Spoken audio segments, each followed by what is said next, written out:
He's done it all at the tender age of 29. He has a 1-inch height advantage, 3-inch via the reach. We are in the bantamweight division. Two guys looking to maybe get into that top 10 if they get the victory. For the particulars, Lupe Contreras. Este duelo, 3 vueltas, división peso gallo. This bout 3 rounds in the bantamweight division. Los jueces son, the judges are Vicente Rodríguez, Dorian Mirasola y Ricardo Celis. Y ahora, damas y caballeros, llegó el momento de un combate global. Presentando la esquina azul, vestido de azul con blanco, presenting the blue corner, wearing blue with white trim. His official weight, 135.5 pounds. Su peso oficial, 135 libras y media. En 13 combates, mantiene un récord de 8 victorias y 5 derrotas in 13 pro bouts. He maintains a record of 8 victories against 5 losses. Fighting out of Huntington Beach, California, Joe Murphy. Su oponente en la esquina roja, vestido del tricolor boricua, rojo, azul y blanco. His opponent in the red corner, wearing the colors of his homeland, red, white, and blue. He weighed in at 135.75 pounds de toda la báscula, a un peso oficial de 135 libras y 3 cuartos. In 12 professional bouts, he maintains a record of 8 victories against 4 losses en 12 combates profesionales. Mantiene un récord de 8 victorias y 4 derrotas. De cría boricua, and fighting out of Las Vegas, Nevada, El Cazador, Joey Ruquet. El referee, Alana Vélez. Locker room, obey my commands at all times, protect yourself at all times. You want to touch him up, go ahead, come out, fight. Joey Ruquet, always all business training here in Florida.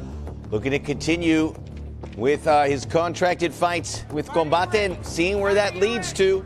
Looked great in April. Does he keep it going? But it's going to be a very dangerous opponent against Murphy, who they're both in the blue and the white, Ruquet in the blue, white, and the red, because Murphy hasn't fought in so long. We just don't know. Well, you know, we all have that fable of the ring rust. Is it true? Listen, it depends on the fighter. But here's the benefit of it, right? You're able to recover your body, take it easy, work on some of your skills, perfect a martial art that maybe you want to really emphasize, whether it's your ground game or your stand-up. So there are their pros and cons, and we're going to see here today what Joe Murphy's all about. As for Joey, he's been very active. This guy's been consistent. And you talk about what great camps. He trains with Jungle MMA up here in Florida with the likes of Felicia Spencer, who was here with the booth with us a couple weeks ago. Also veteran Seth Petrozelli, who's known for that knockout with Kimbo Slice.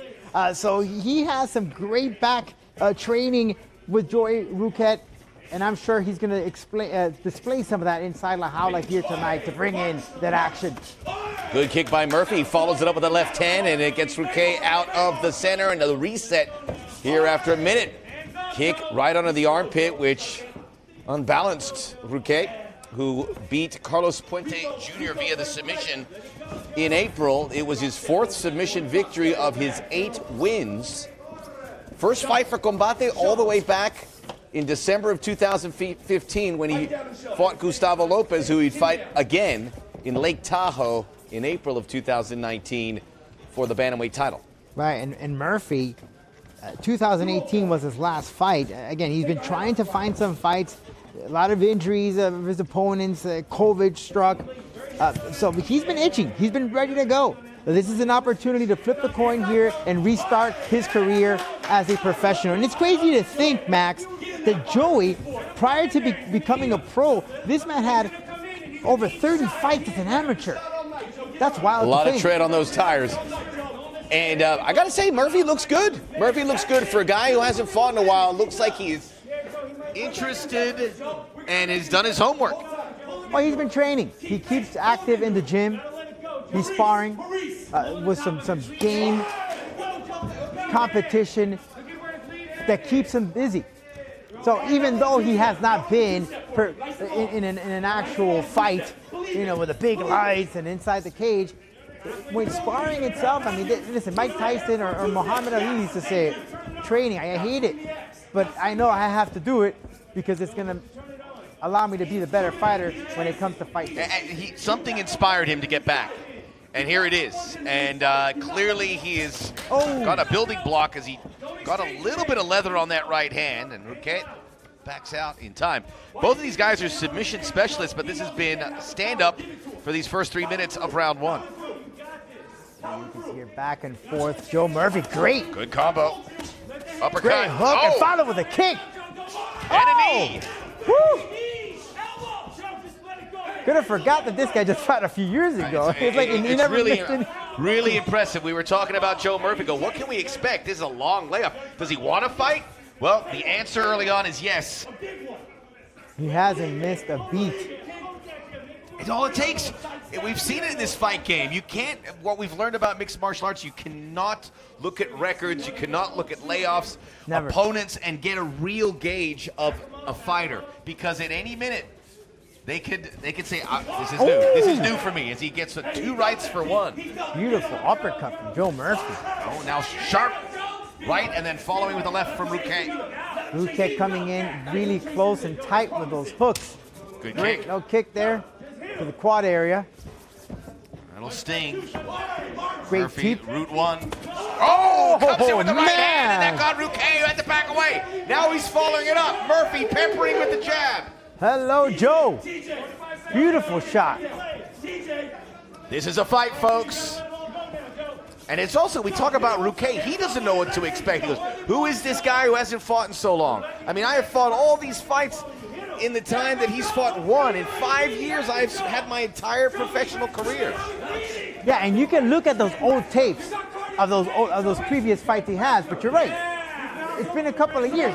Who has he evolved? What has he been working on? We don't know. You can't go back to what he did in the past. You can't judge it from what he did then. Both corners very vocal as we are reaching the end of an entertaining first round. Changing levels, Ruquet. Combination gets him against the howler. Oh, and he dropped him. Both go down.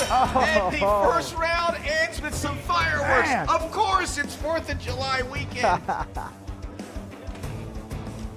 think I blew out the mic there a little bit. Man. That's how we do it, folks, and we always say, don't stick around just for the main card. You don't want to miss the preliminaries, because this is where the hunger really is at.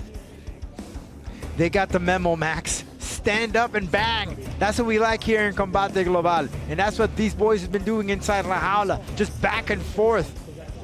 Kicks and punches and combos and uppercuts from both these dudes. And let's take a look here at the replay, Max. Setting it up, Joe Murphy with a jab, following through with a great combination. Joe trying to go dodge here. That wasn't enough. Joe going forward, an aggressive fighter, landing that shot. Later on, you get a little fancy with that kick and the flying knee, which followed. This guy has no remorse. Getting ready for round 2, and there was a very serious conversation in the Ruquet corner between his corner men and cataloging what happened in that first round, because I know that couldn't have been the game plan for Ruquet. No, his corner basically told him, get your head in the game. This guy is serious. Don't underestimate him. It doesn't matter he hasn't fought for a couple of years here. Close quarters there. Ruquet in the red, white, and blue. Fighting Joe Murphy, who's 34, but he looks 22. 34 is the new 25. I know. Let's not get in age anyway. That's you. No more Japanese for you. No more talk of age for me. Here we go, Joey. Okay. Dodging there. Trying to use a feint. Joe Murphy, though, he's so patient. You know, he's so patient. And he's precise when he throws in. But Joe Murphy started his career 6-0. He's 8-5. So you can see he's hit a lot of speed bumps in MMA, and part of the reason why he's probably stepped away. And in our official scoring, this is the official scorecard. Joe Murphy wins it 10-9 for all 3 judges, and that's probably the way we saw it here too. Now Ruquet caught him with that left hand. Over the top of the right. Ruquet trying to hit him with that cross, but nobody home. Joe Murphy saying he's tired. I don't know about that, but Ruquet trying to change his target. Now the first They're changing takedown's a good levels. one. He does have that second degree black belt in jiu-jitsu under Clever Luciano.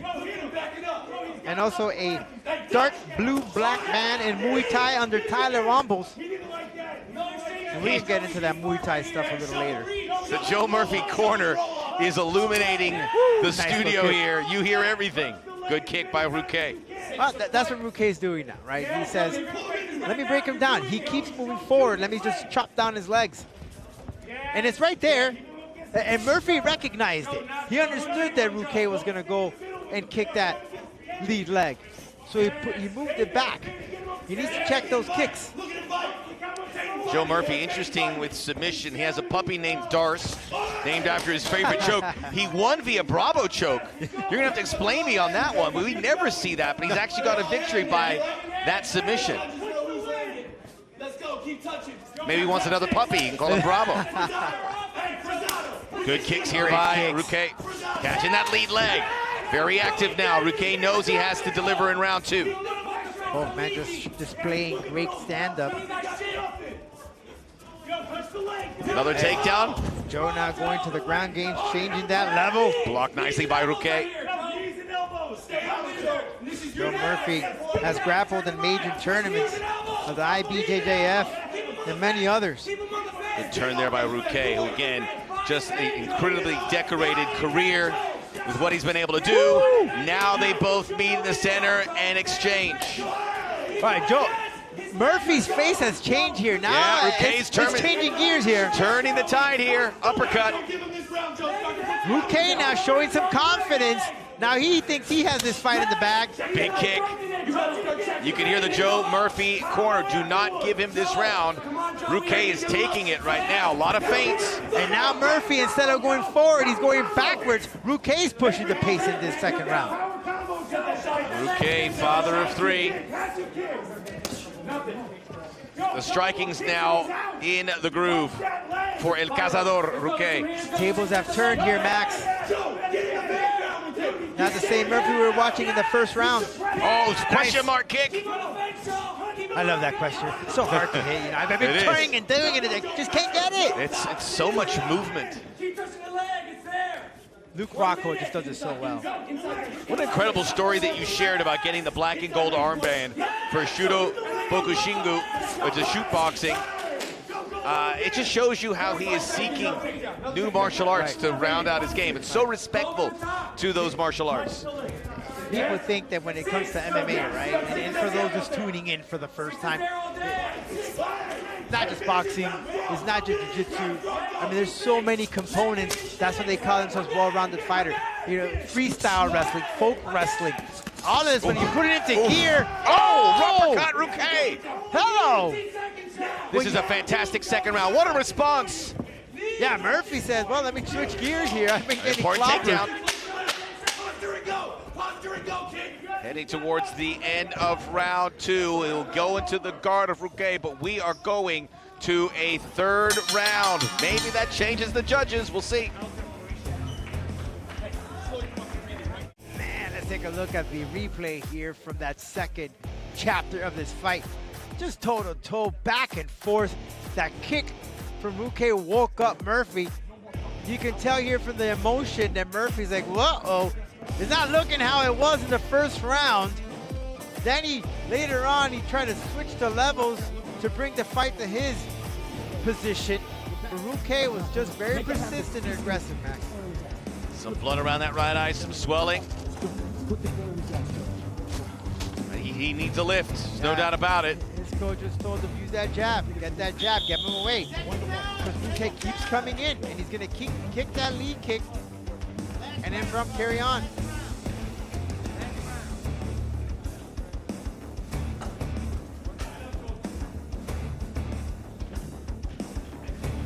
Big smile from Joey Ruquet across to Joe Murphy. I'm sure Murphy exchanged one too. These guys respect the game. And we will find out the score from round 2, but it certainly feels like everything to fight for. In round 3, Ruquet shot out of a cannon. Murphy with the takedown, it's stuffed. Now, the guillotine attempt. He got the memo, Max. It says finish it. Go in there, right for the knee. Follow the combo. Slips. Murphy gets out of dodge. Let's just wait and see here with that open scoring in the second round. I'd like to see what it is. We could have a 1-1 here. By the way, kudos to Ruquet with that hair color. I don't know if he's... Oh, he walked into it! I don't know if it's Ruquet homage to feeling it. Joker. Yeah, perhaps. It's tight. Oh, here we go. It's all even. All three judges. Yep. Murphy is trending the wrong way. Joey gives him the finger. Not that finger, the other one. Come on. All right. I was going to say how important that takedown was at the end of round 2 for Murphy, but he hasn't capitalized on it. Right, wasn't enough. Well, Ruquet has just turned it all in his favor, all with the striking. Murphy's corner told him to use that jab. He attempted it there, but he seems a little tired. He's tired. Last round, yeah. Yeah, the sails are empty right now. Oh, jab from Ruquet. Ruquet, man, just great combination. He knew exactly where to strike. He found that hole and landed that 1-2 combination. Murphy, desperate measure, went to the ground game. Can't But grab the wrist. there's no takedown right there. Ruquet knows better than that. Ruquet urging him on because he's so far done all the damage in round 3, and with those scorecards which are available to the fighters, would be winning this fight. By the way, Ruquet stood the whole time between the first and second and the second and the third round. Did not take the stool. Beautiful setup from Ruquet. See how he uses that jab? That 1-2-3 just to flinch and throw him off and follow up with those hooks. Great stuff from Ruquet. And Ruquet knows Murphy that he's not there anymore. He's getting tired. Murphy, nothing on the takedowns, Rodolfo. He's attempting to go to the ground. Ruquet's just not having it. Sorry, I don't want to dance with you, man.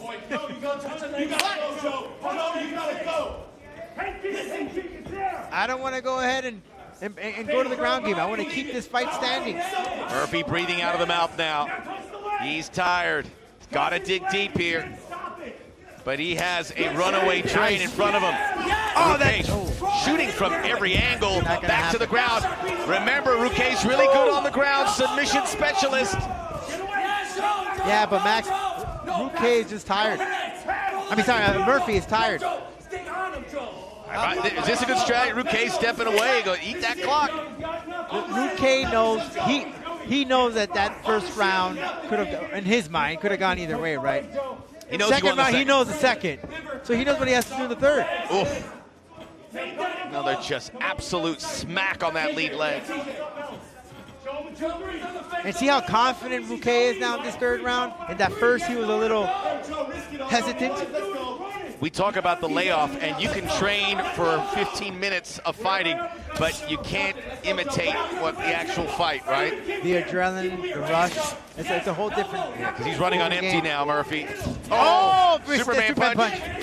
Big kick followed up. Murphy continues to back away. 90 seconds to go. Great bobbing and weaving from Ruquet, man. That boxing is just sharp. Oh, He even threw in an elbow there. He snuck one in there. Oh, body shot, knee. That's it.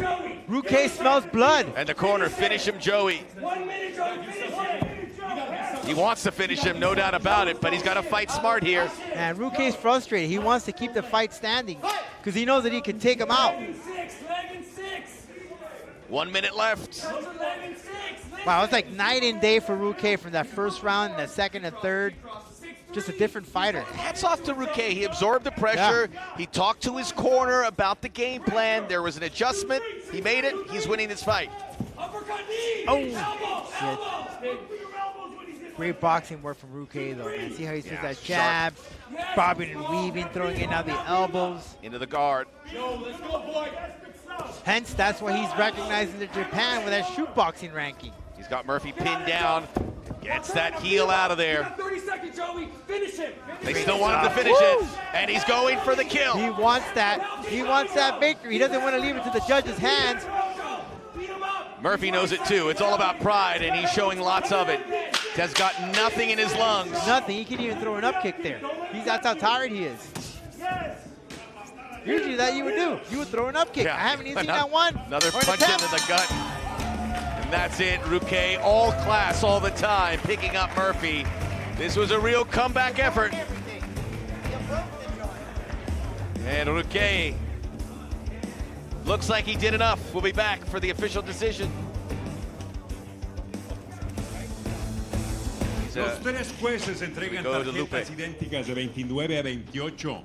All three judges turn in identical scores of 29 to 28 in favor of the winner by way of unanimous decision. A favor del vencedor por decisión unánime. Boricua to the bone. El cazador. Joey Ruquet. 9-4, back-to-back wins here in 2022. He is a name Combate fans know very well, and he is making quite the revival. Will it get him up the bantamweight ranks? It certainly should. Time will tell. Can't wait to see El Cazador again. Matchmaker Tony Padilla, Mauricio Rios, Luis Sifuentes coming your way next.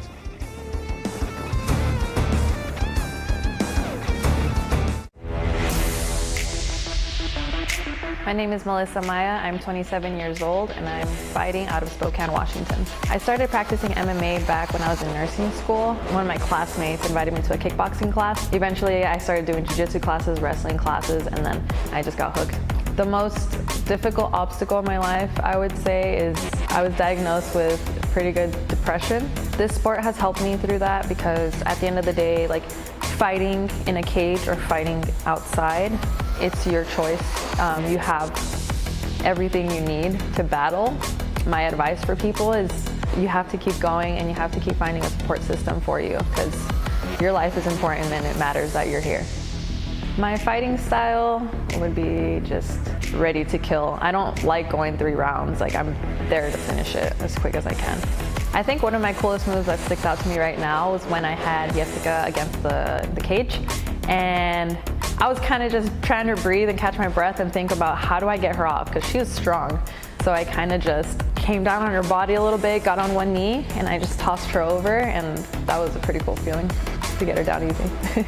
I think what makes me different from my opponents is that I've shown a lot of my jits stuff in my ground and I'm powerful there, but I'm also becoming very comfortable in my stand-ups. When I go into the jaula, I'm just ready to give everything that I can.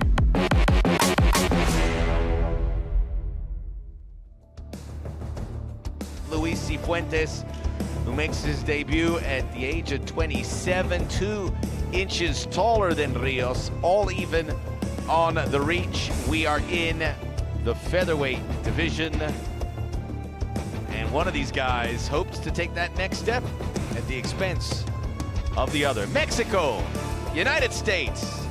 Let's get ready for our next fight and go back inside the jaula to Lupe Contreras. Continuamos con mucha más acción. 3 vueltas, división peso pluma. We continue with much more action. 3 rounds in the featherweight division. Los jueces son, the judges are Michael Tate, Vicente Rodríguez y Dorian Mirasola. Y ahora, damas y caballeros, llegó el momento de un combate global. Presentando la esquina azul, vestido de rojo, presenting the blue corner, wearing red. Detuvo la báscula a un peso oficial de 144 libras. He tipped the scales at an official 144 pounds. Entra a la jaula por segunda vez a nivel profesional con récord de 1 victoria. He enters la jaula for the second time as a pro with a record of 1 victory.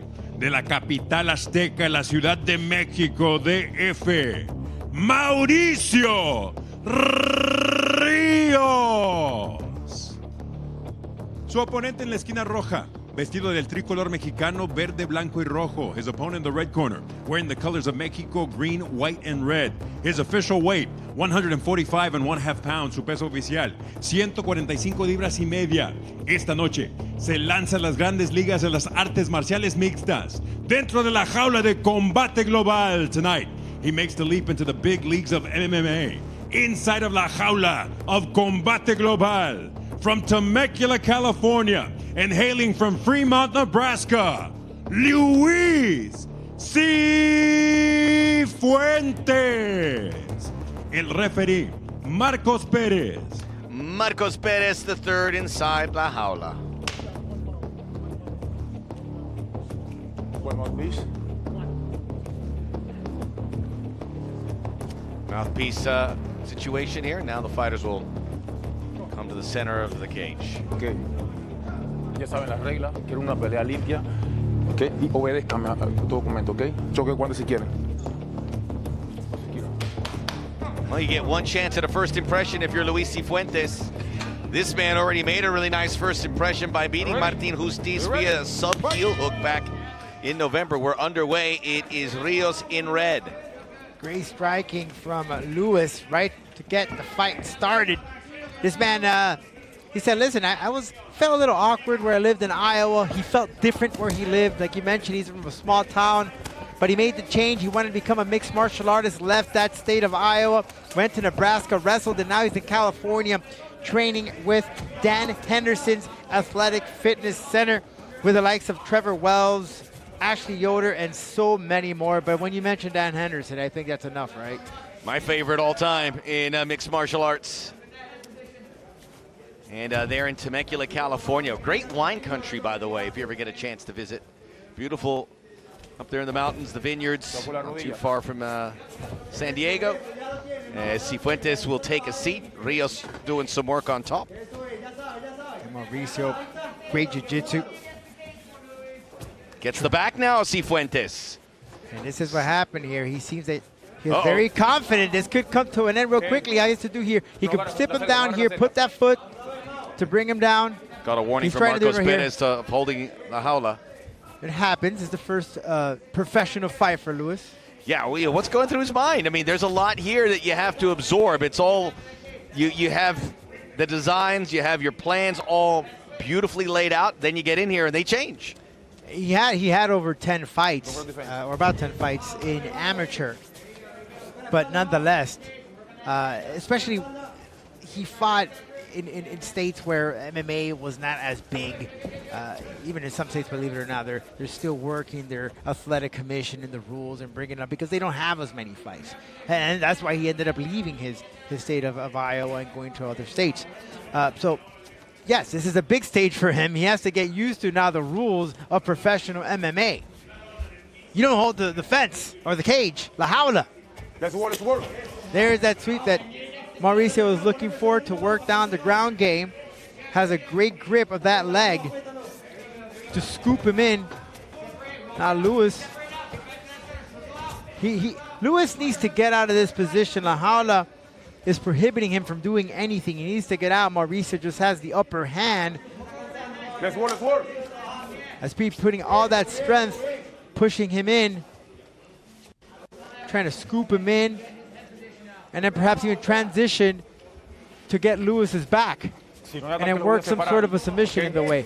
Attempted a knee, but you can see, Max, that right from the get-go, Rios' strategy here is go for a submission. You talk about Iowa and the Midwest. It used to be a pretty flourishing place for MMA when you think of Pat Miletich and Robbie Lawler, who was from San Diego, ended up going to school in Iowa and had this incredible career. I believe he's fighting again here. And Matt Hughes, not from Iowa, but that Midwest was burgeoning. It slowed down a bit. Because of wrestling. You know, the wrestling, of course. Great wrestling in that area. They're top-notch fighters. When you think of wrestling, you think of Iowa. Absolutely. Iowa State, Dan Gable, all of that comes into view. But the wrestling, it's adapted. So where it was, these fighters were so successful because they had that wrestling background, you've got to be more well-rounded now. You got to evolve. Yes, it's great to have that fundamental of wrestling. It can take you a long way. But this is a sport that involves many martial arts. You got to know them all. And here's Mauricio. Sifuentes learning a lot of lessons here as he's given up his back at least 3 times. This is where Rios wants him, in the center of La Jaula, where he can work his way and obtain another submission victory. He has a half Nelson, or working on a half Nelson. To flip him on over. That arm. Not much on the striking. You can see there's not much behind the punches when they were standing up. Clearly, certainly in Rios' case, he wants to set up this exactly. Not much, and you can see Lewis is here. He's kind of puzzled how to get out of this position. He grabs the hand. Rios does have that leg in between, forbidding him from Lewis from getting out of that position. Rios, of course, is trying to. And there he got. Well, Lewis settles it up. Much better here for Sifuentes, trying to clear the guard. Little rubber guard there from Rios. Bringing that left leg up very high. Sifuentes almost through. we're heading to the end of this first round. It's really been a feeling out process. I know it sounds cliche, but that's what we've been seeing. Oh, he's in trouble. That's how he gets that heel hook from Martin. Could happen again. Oh. That's how he got his first victory in his professional career. Now we get back to the feet. Good punches by Rios. There we go.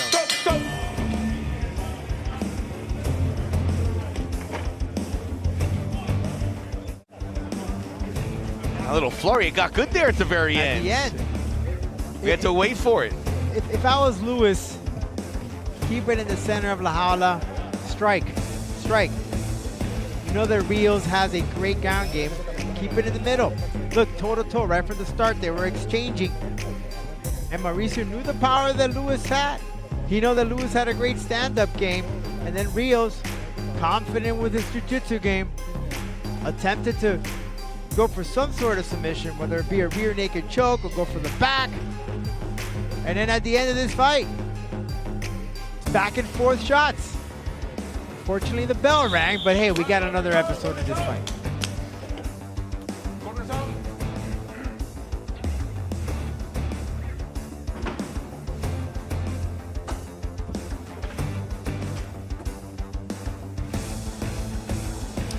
Back here for round two, Luis Sifuentes, a lot the wiser after 5 minutes inside the jaula. We'll see what he can take away from that experience. Rios, we talked about his jiu-jitsu game, training there in Mexico City with 10th Planet, and he showed a lot. You know, Max, a couple of attempts there, including that heel hook, which got him a victory back in November. Yeah, he might go to, and there again it goes to the ground. Rios, you could tell just from the start. I mean, that's just the game plan. Stand up with him a little bit, and let's switch gears and take this fight to the ground. By the way, Max, did you know both these guys have something in common? What's that? They both like video games. Video games. Probably not the best part of an MMA diet, quite frankly, but it works for some. I know we recently had a fighter. He said he spent like, I don't know. Are you a video game guy yourself, Rodolfo? Sometimes. Sometimes. That's a good answer. That's the right answer. I do like, I like fighting games. There you go. Well, you know, there's, you call that research. Almost maybe a starting attempt for a Kimura by Sifuentes. He's trying to get that wrist control. Rios not having it. Yeah, Rios again just searching, see what he can attempt. But see the fact that Lewis is right next to La Jaula makes it difficult actually for Rios and for Lewis to get out of this position. That left arm of Sifuentes is locked in, and now he's got him almost cradled over. Kind of awkward position. He does have an opportunity for a crucifix. All he has to do is lay his body and just land the shots. Lewis is now giving his back. That's what Rios has been waiting for. Locked it in. Rios has been waiting for that. He got it. Can he lower the hips? He needs to flatten him out. Now he can work for that rear naked choke. He could have it. Just sink it in there, Max. Rodolfo, we pieced together what we saw in November here. This is really good ground game from Rios. He's very confident. And Artiste. And big, he might have now he's got it. He's grinding it in. I can see from this angle, no, but he does have the chin down, so he doesn't have it locked in yet. What's Sifuentes got to do here? In this position, he has to move, try to grab that wrist there to break it up, but he has to be very careful because if he moves and put that chin up for whatever reason, he can get caught. Still not underneath the chin. Rios may have it. He turns the head. You do have sweat in there too, Max, that could play a role. That could be very slippery and actually benefit Rios. Sifuentes has his eyes closed, but he's just looking for the next move. Releases the hold. And he does have that figure four very tight on Lewis. A lot of time still on this second round, and Rios locked in around the waist. A warning there from Marcos Perez. Again, Rios bringing back the fight to where he wants it on the ground. Yeah, see, Lewis is doing what he has to. He's turning, but at the same time, there he goes. He cut that figure four lock out the way. Now he quickly needs to pop up his hips. Sifuentes really turtling right in there. Lewis can get out of that position. Just scoop your butt out. There we go. Now armbar. He can switch gear, but no, he has the arm bar. Big mistake. He left it hanging. Rios is throwing everything. I mean, we've had 3 different distinct submission attempts. 4 when you go back to the heel hook from round 1. But now Lewis does have that right leg. Don't know what he's going to do with him. Maybe he's going to dump it down and sweep him and go for maybe some ground and pound action if he has that opportunity. Pretty impressive from Luis Sifuentes to still be here with everything Rios has shown to him. It's been an awkward, at times weird fight, and these guys in some uncompromising positions. Again, Sifuentes trying to roll away. Yeah, I mean, you don't see this. Well, it is his first professional fight. Yes, it's survival. So you live and learn. But it's awkward and strange, and it's making things hard on Rios, I guess is one way to put it. Yes. They're gonna come up. Barber just stood him up. Wasn't seeing much action there. See this fight right there in the center. Single leg. Rios going back for that single.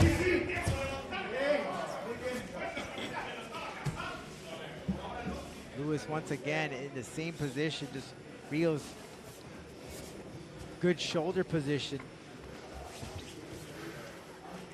Ducking in again. And now Sifuentes turning the tables a bit.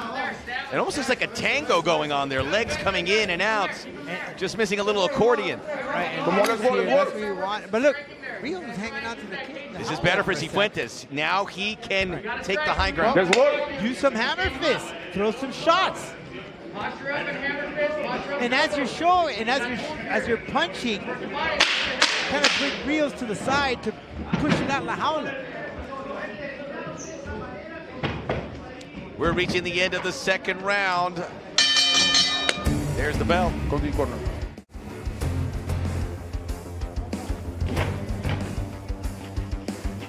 It's an odd fight. Something that you expect it. I mean, there's so much at stake for these two guys.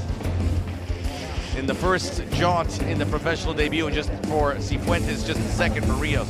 I mean, you clearly see it here. Rios is great on his jiu-jitsu game, and Lewis has good wrestling. So you might not have that 10 in jiu-jitsu, but you have that 10 in wrestling, so you're able to defend it and get away from any potential submissions. So that's why we're seeing what we are seeing right now on your screen. Now Rios needs to be more persistent. Land those submissions when the opportunity is there. Go for the kill, go for the finish. As for Lewis, if you want to take it to the ground, land the shots, land the hammer fist. Don't just lay on your opponent. Be active.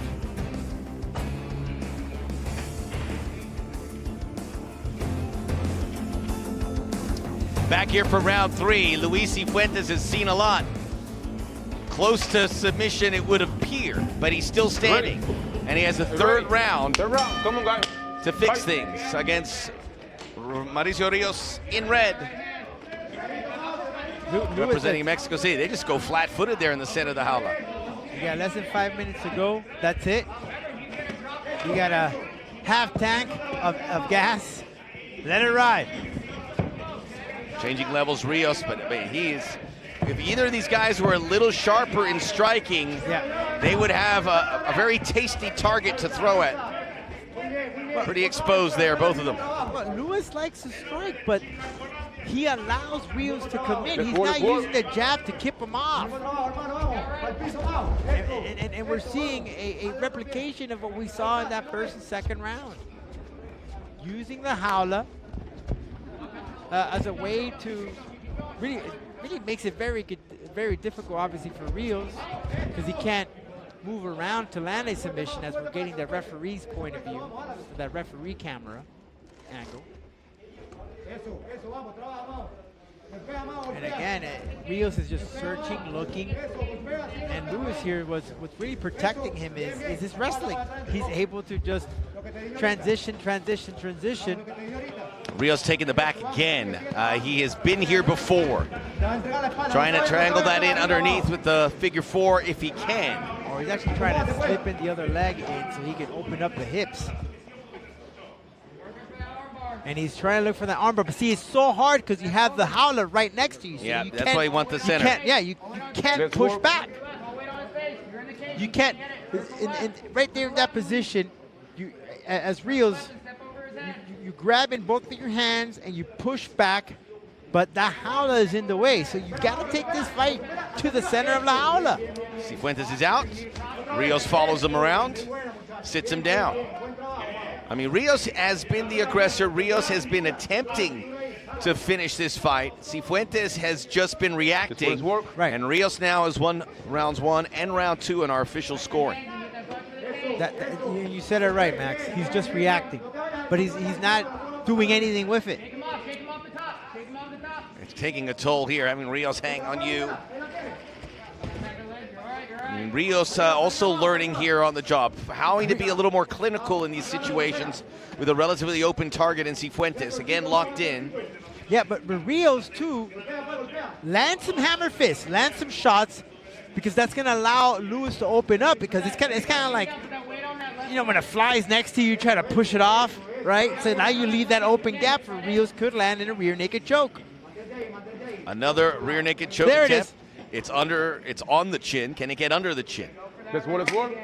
Marcos Perez, well, let's get some work going here. Rios is trying. Yeah, right there. See, oh, there we go. See, now he lands a shot. Again, those little shots, even though they don't do much damage, it's a distraction.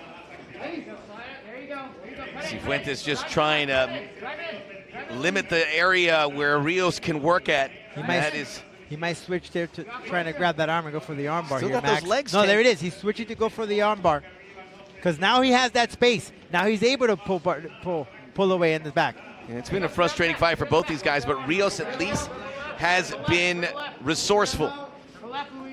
Trying to show you his jiu-jitsu, his ground game, which has been solid, but not good enough to finish the fight just yet. There is the view from the referee. Lewis needs to push to the left and roll and pull out that Slips arm. out of the armbar. Yeah, that's what you need to do. Rios got to be careful here. There, see, now you need to work. He almost had a triangle. He made that work in that heel hook. Upstairs, downstairs, nobody home. 1 minute to go here in this fight, which has been you predominantly hear that on the corner ground. hammer fist?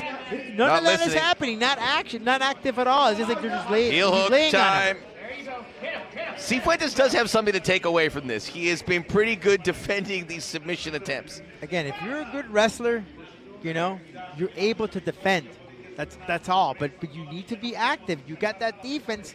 He had some opportunities when he was in the guard to land in some shots. He didn't do anything with it. He just laid on him. A reminder, another Marcos Perez separation. Our main card coming your way here at the top of the hour. Our bantamweight rankings are out. All the rankings are out. Check it out on the Combate's social handles. Discuss amongst yourselves. This is an exciting day for the company as we have data and we have rankings where fighters can pick and choose opponents. As we reach the end of this fight, it will be Rios' night. It wasn't pretty, not one for the Hall of Fame capsule, but it's a fight. Looks like a win to get Rios to 2-0. We'll be back. Después de 3 vueltas, los jueces están totalmente de acuerdo con tarjetas idénticas de 30 a 27 after 3 rounds. The judges are in complete agreement with identical scores of 30-27 in favor of the winner by way of unanimous decision. A favor del ganador por decisión unánime de la capital azteca, Mauricio Rios. Mauricio Rios looks up and goes, this is not the way he envisioned it. He wanted to finish it, and certainly frustrated by the fact that Sifuentes was able to squirm out time and time again.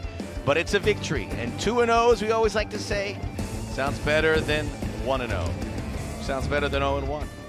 We're getting ready for our main card here, Combate Global on Paramount Plus. The global audience tuning in live. We're in Miami.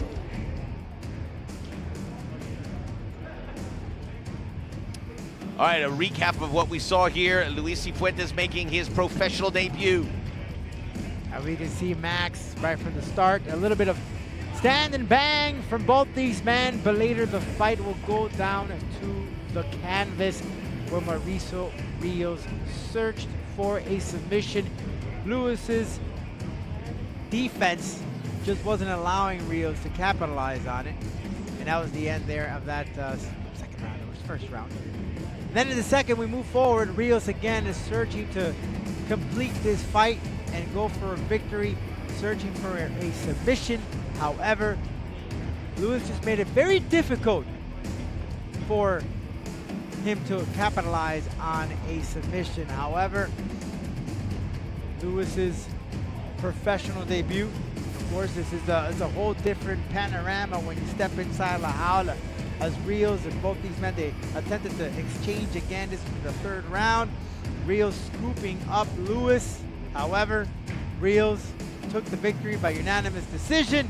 Didn't get a submission victory though, but he's 2-0 inside La Jaula. Well, we know these are the fights that the top brass at Combate Global don't want. They want to see mucho más acción. MMA. Sometimes you can't get it that way.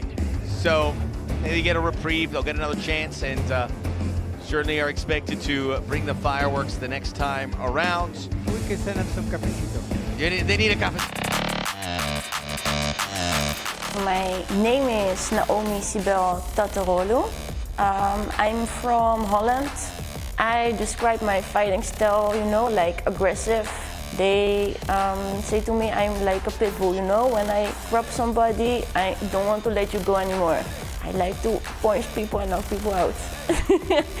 I like, you know, to do a lot of boxing techniques because I see that a lot of girls don't have the boxing skills. They just do a lot of groundwork and forget the stand-up.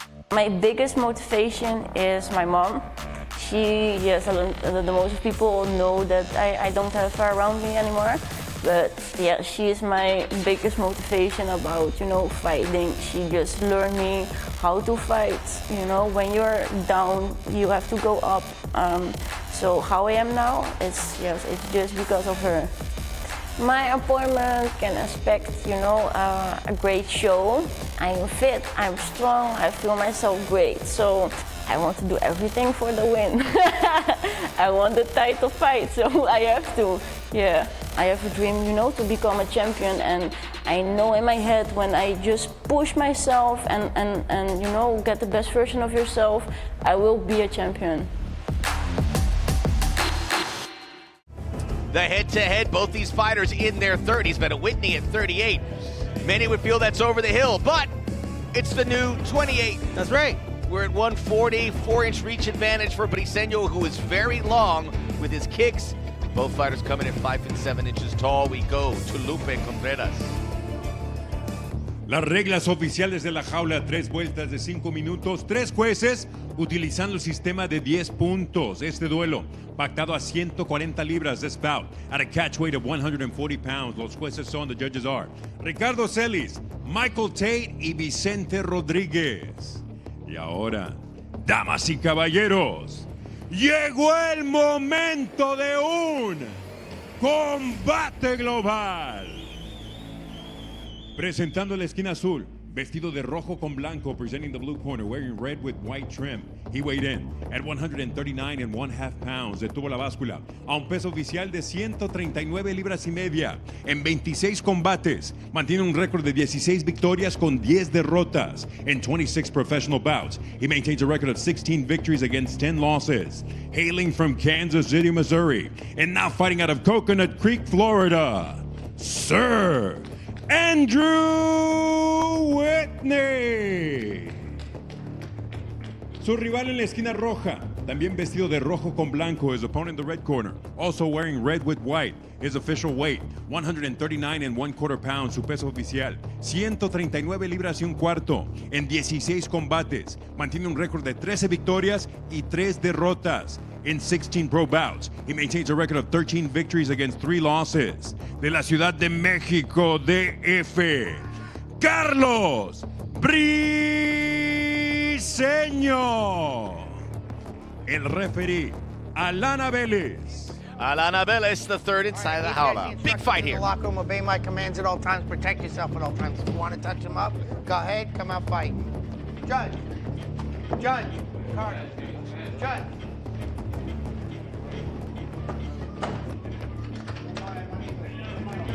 Fighter, you ready?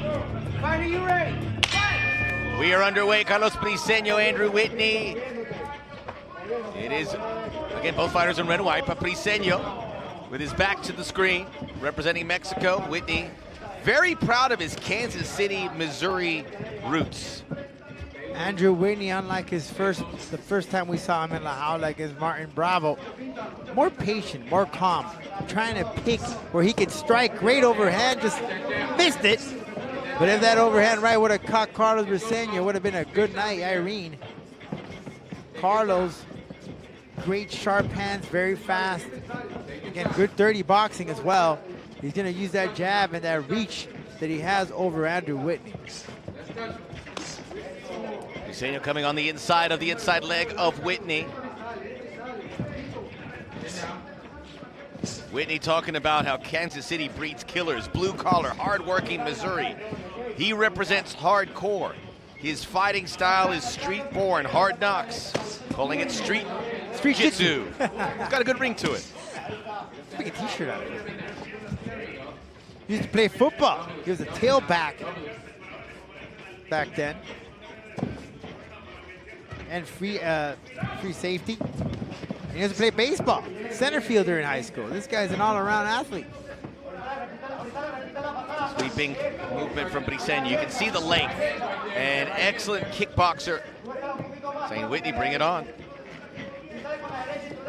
13-3, fighting at 140, but he's going to be at 135. Were you surprised him being ranked 6th in that top 10? I figured he'd be in the top 10. It felt a little high to me. I think it's fair game. He had some, we've seen him inside of Hala, great action. He was a competitor in the Copa Combate. Had some tough challenges there. A fair game. And a great, he's just an all-around athlete for Carlos Briseño. And listen, he has an opportunity. You want to debate him, Max? He'll show you tonight. He has that chance. Why am I ranked? Why am I in this bantamweight ranking at this number? He'll prove to you. I'll tell you one man who's keeping a close eye, and that's David Martinez. At the top. It's a good feeling to be at the top, but he also has a big target. As Whitney, close quarters, big knee from Briseño. Yeah, this is what happened. The same thing happened for Whitney when he took on Bravo. He got into that scrap, and he got a little less confident, a little loopy, and he put his hands down, and he got caught. Carlos Briseño could do the same thing here. I won't be surprised if Whitney switches levels and goes to the ground here and uses his wrestling, because it's a good opportunity right here. But now the fact that Briseño is pinning Andrew to la jaula, it's going to make it quite difficult. Knee in there from Whitney. No, there it was. Not actually Briseño. Briseño was the one that took him down. Briseño might even go for a submission victory here tonight. Whitney saying his last few fights, everything's been off timing, took fights short notice, says everything is right now. He's hard-nosed, he's grinding. Whitney trying to push that grip, push out his hips.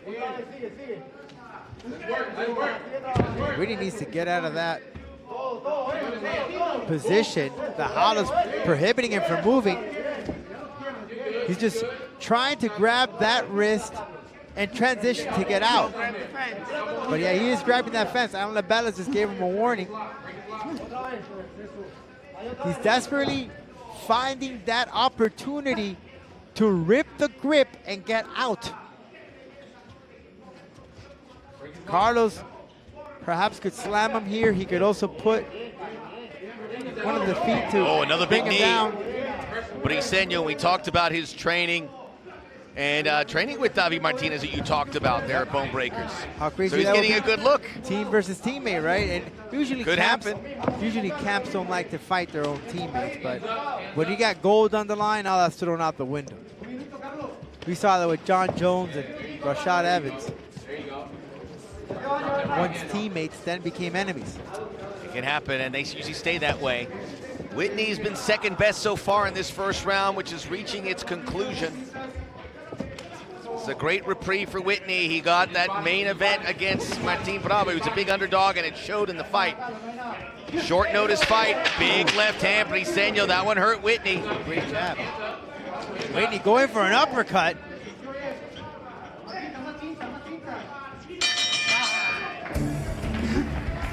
There's the belt. Briseño's got to feel good about that. He had more of the upper hand in this fight. Let's try to see if we can listen into the corner when we get back after watching the replay. Andrew Whitney, just the aggressor from the start, chasing Carlos Briseño. Briseño landing a knee. And then right here, pinning him to la jaula, landing knees, shots, trying to bring down Whitney. and finish it early. That wasn't the case. That one did rock Whitney there for a second. Woke him up, but let's go to the quarter, see what we can hear.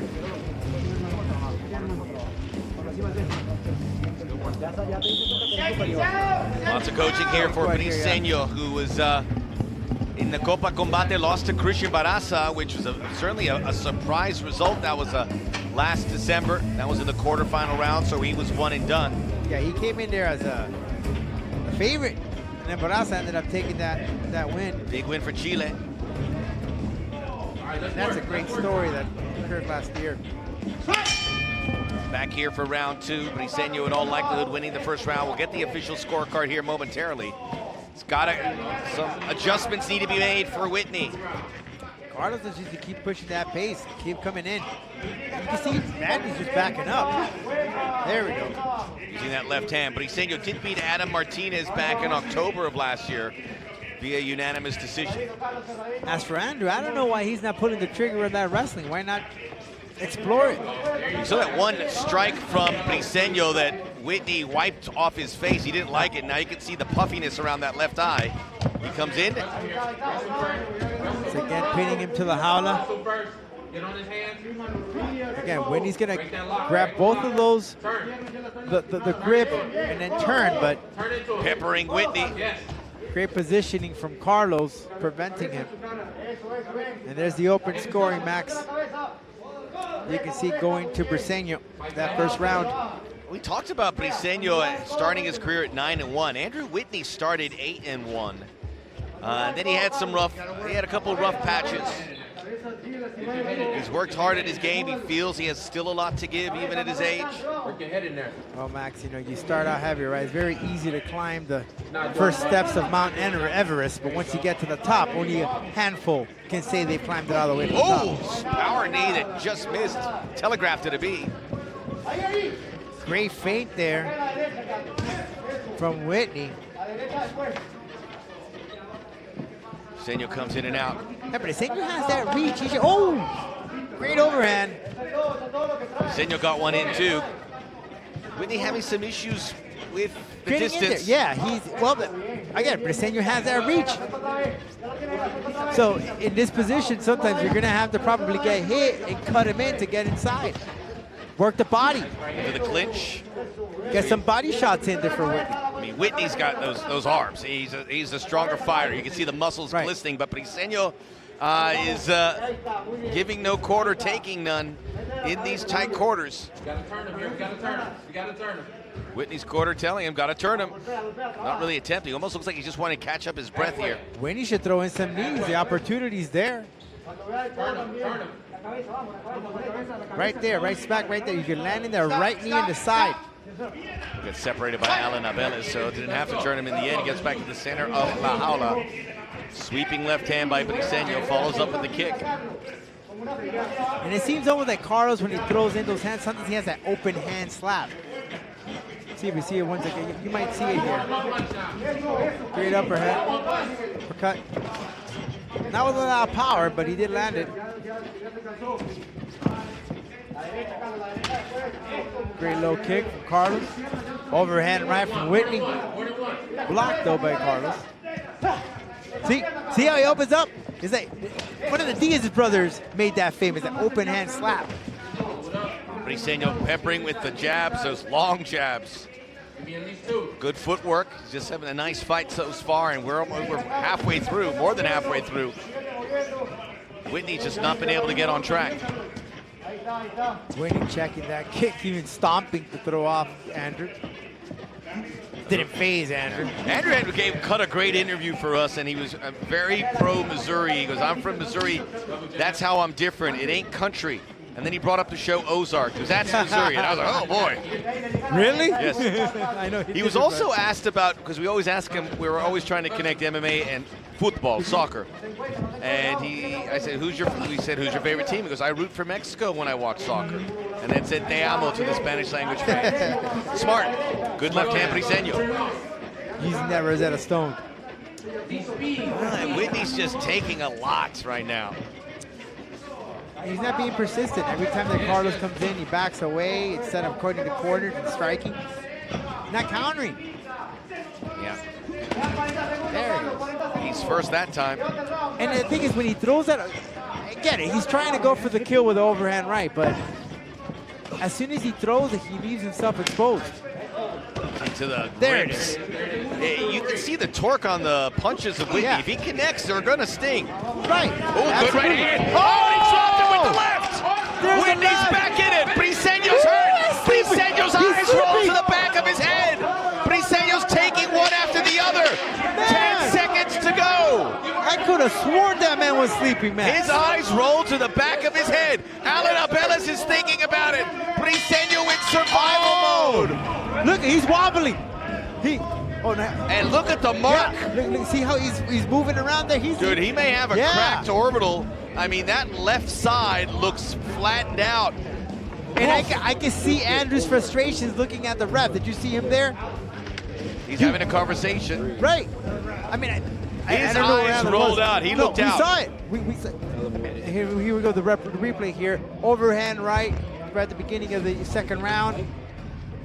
Wasn't phased by that left, by that jab. Another one. Dodge it like the Matrix. Follow with a knee. And then that overhand right again. He was clocking the Beautiful left. And then you're gonna see it zooming in when his eyes just roll back. That one. There. I mean, kudos for Carlos. The guy just woke up real quickly. And he's having a conversation with his corner. So he's in the game. But he left a big See old if we mark. can see it. Here we go. This is a better shot. Yeah. Look at the referee right there. See how he was moving around. What? Alves goes, what do you want me to do? He could have. Yeah. But he gave Briseño. You want to give the fighters the benefit of the doubt. I mean, Carlos was still there. Yes, for that split second. He looked like he was counting sheep. Surprised a little bit. Whitney hasn't fired out here. Leg caught. Briseño now gets on top. Oh, what a comeback that would be, right? So Whitney was saying he should have stopped the fight. Yeah. He looked at he gave him a hard look saying, hey, why didn't you stop it? But to give the benefit of a doubt to Alan Abeles, Carlos stood up. He went to the corner, sat down.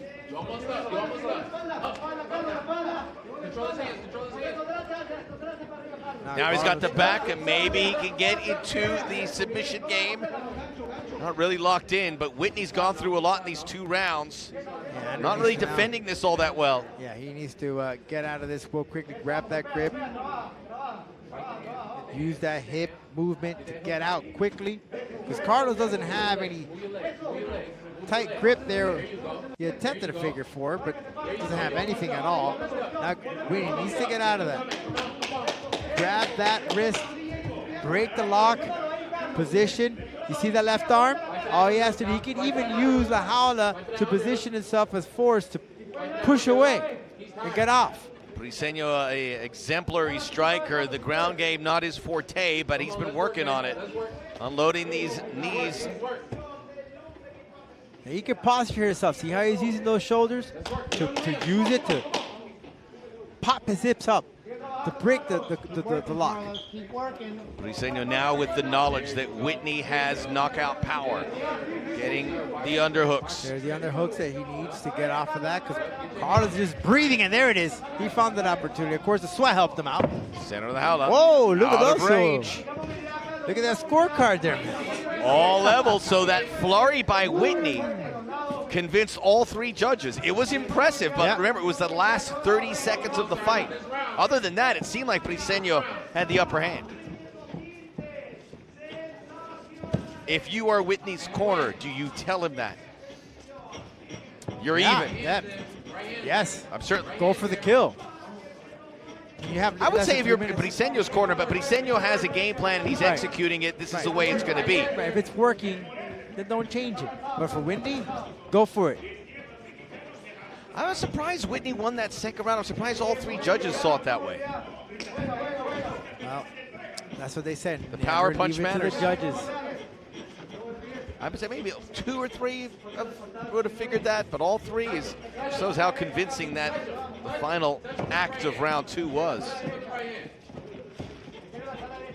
know, there's been a lot of conversation of how they judge in mixed martial arts lately. And that's a debate itself. Well, a lot at stake for both fighters, in particular Briseño, who is number 6 in our recently released bantamweight rankings. Initially, if you find yourself 6 and you're a Briseño, you're thinking, how do I get up to 5, 4, 3, 2, 1? It's not by losing. Nope. And you can see yourself right out of the top 10. Now the question is, for those who handle the rankings, if Carlos Briseño defeats Whitney, does he climb up? Was it enough? Was it impressive enough? Good kick that rocked back Oh, Whitney. great body shot. Now he needs to follow it up. The Whitney corner liked it. There it is. Maybe another fast finish here in round 3 for Whitney. It worked well for him in round 2. Yeah. Andrew needs to work that body once again and then land the overhand right. He's setting it up. Using the that jab. Yep. Good evasive move. Gets away from that strike of Briseño. Under a minute to go here in the final round. Briseño is doing what he needs to do. He understands there's less than a minute to go. Just dance around, keep Andrew busy, trying to chase him. And that's it, and use that reach. All Carl needs to do is just keep the momentum going. As for Andrew, he needs to pull the trigger.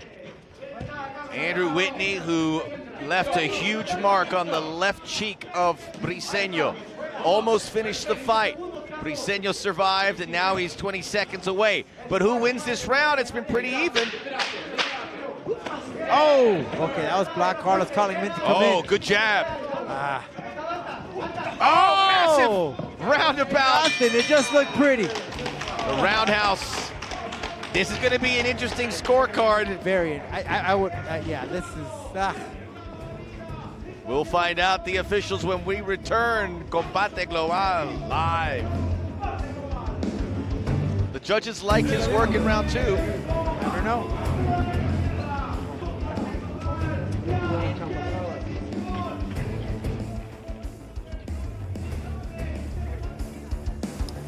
We are back. This was a tough one to call. Let's go to Lupe. Mucha más acción. Los jueces están de acuerdo con tarjetas idénticas de 29 a 28. After 3 rounds of much more action, the judges turn in identical scores of 29 to 28. All in favor of the winner by way of unanimous decision. Los 3 a favor del vencedor por decisión unánime.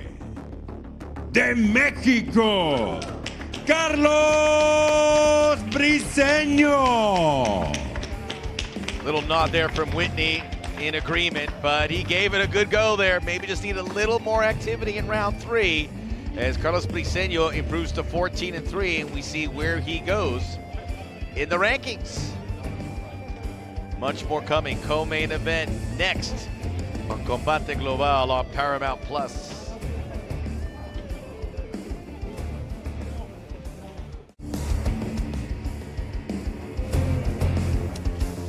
Here inside the Jaula as we get ready for 2 more big-time fights. Quick reminder for those that thought they were going to see Anna Palacios and Bo Kyun Park. We hope to see both those fighters, but COVID protocols, we had to scratch that fight here. It's the reality of sports in 2022. It still will be, and there's still very intense testing. And that is certainly Combate, something that Combate Global takes very, very serious. The aerial shot of the Jaula, isn't that glorious? I know our fearless leader Campbell McLaren's watching, and he's very excited about everything that's happening, but we're going to take a look at the bantamweight rankings. This is number 10, Max Gonzalez, and we agree this is the best division. Yeah, this is the best division. I mean, any of these dudes are just game for the champion bantamweight. Here's Arauz, the Peruvian, over 30 fights, great wrestling, gave a challenge to Franz Blambo. Even Twitter was going buck wild with that result. And then Alex Gonzalez out of the MMA lab, training with the Benson Hendersons. Such a tough game. I think Osuna should be higher. Number 7's okay, but I thought he was a top 5 guy. Yeah, well, again, we could debate, right? Well, we'll have it over coffee. We could argue. We could have it over No more coffee. coffee for you. No more coffee. Carlos Briseño, we just saw him in action. Does he move up after the victory over Andrew Whitney? I don't know who of these guys he moves ahead of. Ismael Zamora, great stuff from the ground, great hands. Another guy that maybe, I think he's rightfully so in the number 5. Yeah. So Lozano maybe a little bit of surprise because we haven't seen him in a minute. But undefeated, 5-0. Can't take that away from the man. Number 3, Leo de Jario Muñiz. He's put the work in, and when he looks impressive, it's really impressive. A pure athlete, to say none the least. He had a great performance. Midwest ties for him, right? And then Kevin Corder. I mean, what can we say about this guy? The favorite at the Copa Combate, but he was second best to the number 1. Yeah, a little short. Lost by split decision, but 9 victories in a row when he came inside La Jaula for the first time. And then Francis Lambo, man, what a story with this guy. Charismatic inside La Jaula. Phenomenal fighter. Quick, sharp, persistent. He was supposed to meet David Martinez earlier this year. However, we got the injury bug. Maybe we see that fight very soon. and we don't know, and that opens the door for Cordero or Muñiz or anyone in that top 5 when David Martinez does have another title bout, that Malambo, if he's not healthy, but he is the worthy number 1. He's the Copa winner. He beat the guy at number 2. What else can we say? But this is truly a stacked division. There are guys not in this top 10 that we rate very highly. It's a top-notch ranking, the top 10 fighters in the bantamweight division. I'm sure David Martinez is doing his homework right now, looking at each and single every one of them.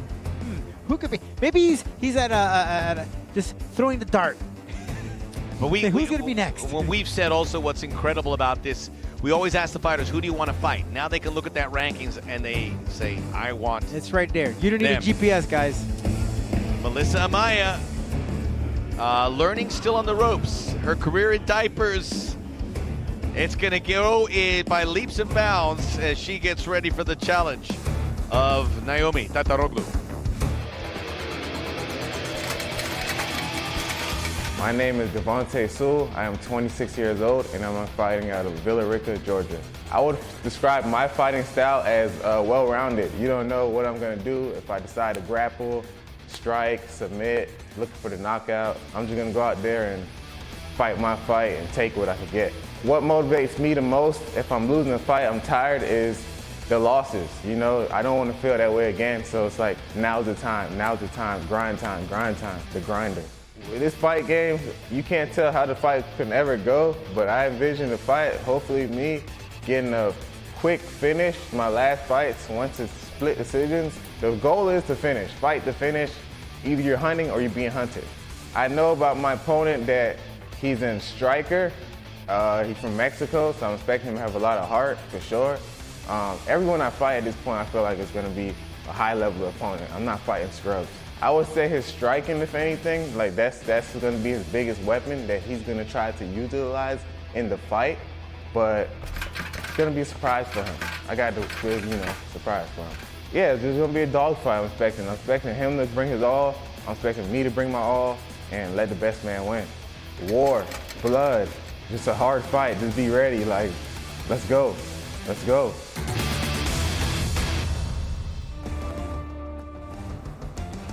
Time now for the co-main event. It is going to be in a catch weight, 120 pounds.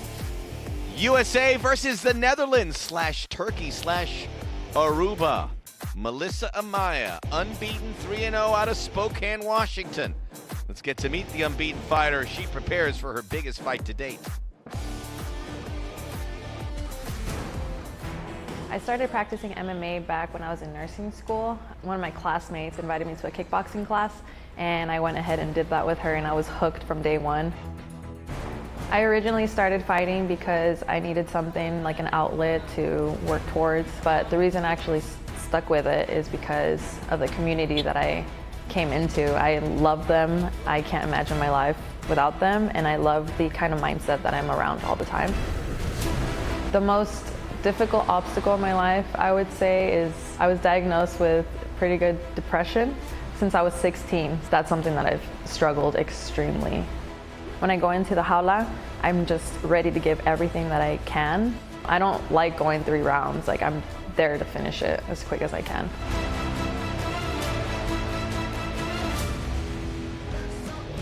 Yeah, fighting is everything for me. I can't think about life without fighting. So yes, I like to punch people and knock people out. I like to do a lot of boxing techniques because I see that a lot of girls don't have the boxing skills. They just do a lot of groundwork and forget to stand up. Miss Pitbull. I think I will win this fight because I know my power. And I know there are not a lot of girls, with the same power on my weight like me. My second fight now, I want to prove I can do it better. I don't want to knock her out in the last round. Now I want to knock her out in the first round.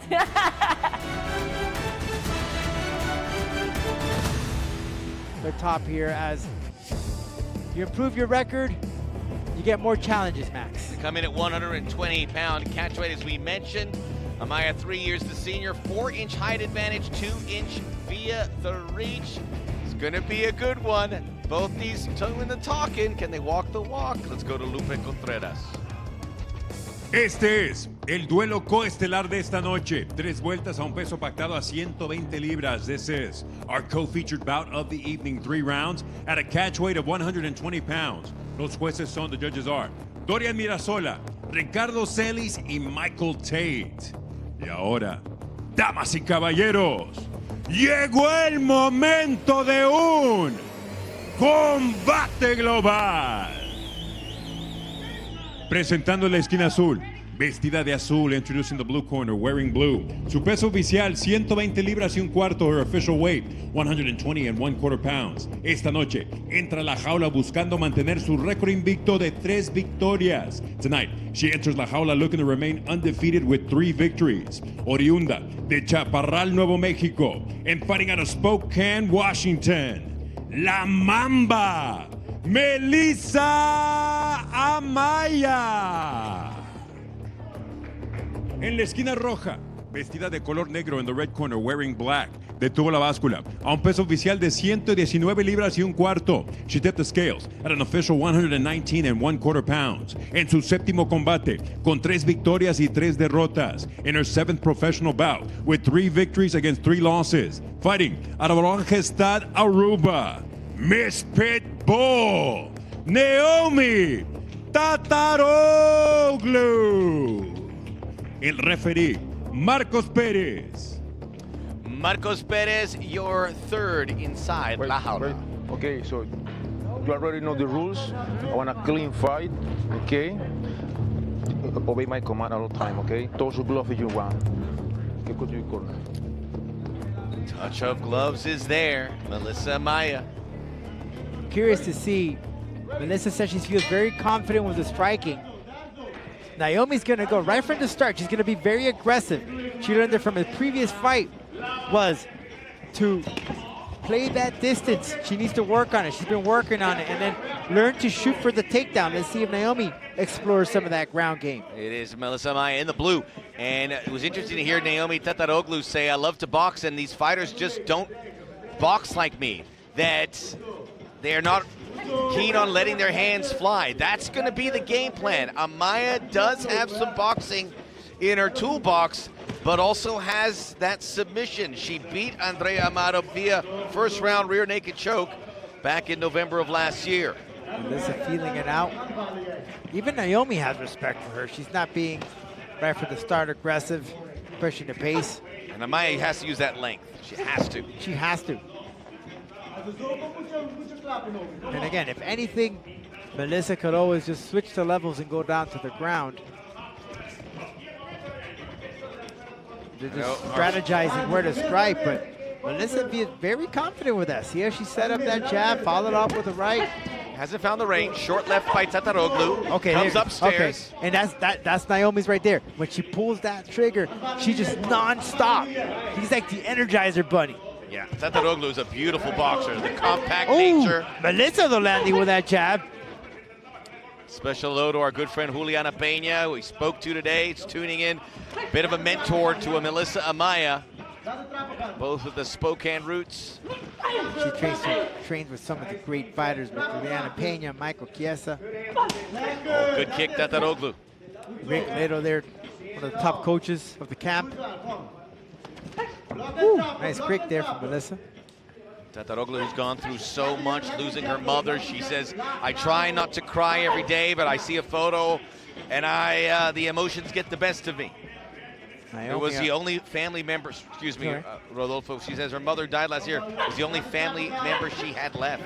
It's crazy to think, though, Max, but from that fight, if you remember, and we welcome all the fans to watch it here on Paramount Plus. They can always go back. But she carried a picture of her mom because that day that she fought was the birthday of her mom.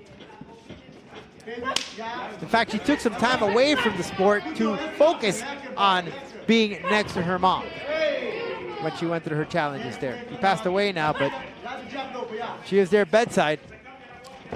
Such a awful thing to go, and with all accounts, is Tataroglu so close to her mom, and they were more than just mother and daughter, they were friends. It was her biggest fan across the board, and Tataroglu has to compartmentalize that and get ready for this massive fight for these two. Very sharp on the punches. It's just, can she close the gap? Woo! Good left there by Amaya. Man, Amaya, very confident. I'm really impressed with her stand-up game here. See how she keeps tight her guard? We can see that she improved it over time from the last time that we saw her in the Howler. Training with Sick Jitsu in Spokane. The tutelage of Rick Little. Good exchange again, and reaching out Amaya. Maybe there's a case here, Rodolfo. She's going to let Tataroglu empty the chambers, see what she can do with the punches, and then attack. See if she can attack or take it to the ground. Right. Let's see if she does have a lot of cardio, and I'm talking about Naomi here, and then Melissa can capitalize if she runs out of fuel. Melissa has great cardio. She can withstand in there. She can go 25 minutes if you give her that chance. Tataroglu describes herself as an aggressive fighter. I like to punch people like a pit bull. I like to knock people out, and that's when she started laughing afterwards. I said her boyfriend is now her husband, who works in the Marines. Wants to make him and her mother proud. No, but every time that Naomi comes in, Melissa just stops her. Melissa has just anchored down and taken the center of the Howler. Blood coming out of the eye. Look at that. Tataroglu. Okay, she can't give her back there. Big mistake for Melissa. Now we go to the ground game that she's very comfortable with. Tataroglu saw the opportunity and she took it. Now Amaya starting to crank the neck. This is where Amaya wants to be. Not under these terms, but better on the ground. Separates off the mount. And Naomi calling Melissa to stand up. The aerial shot from the top of the Howler. Very quickly, we reach the end of this first round. She'll probably weigh it out here. Let her up.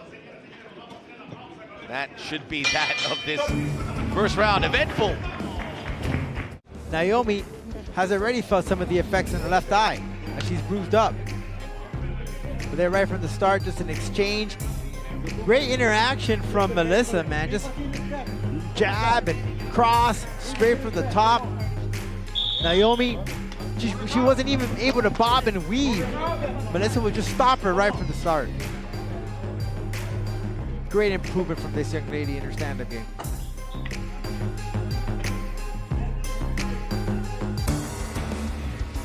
Back here for round two. Tataroglu, who very heavy volume of striking, but Amaya, when she threw, hit with purpose, and she left a little mark there on the left eye of Tataroglu, who is in black. Round number two.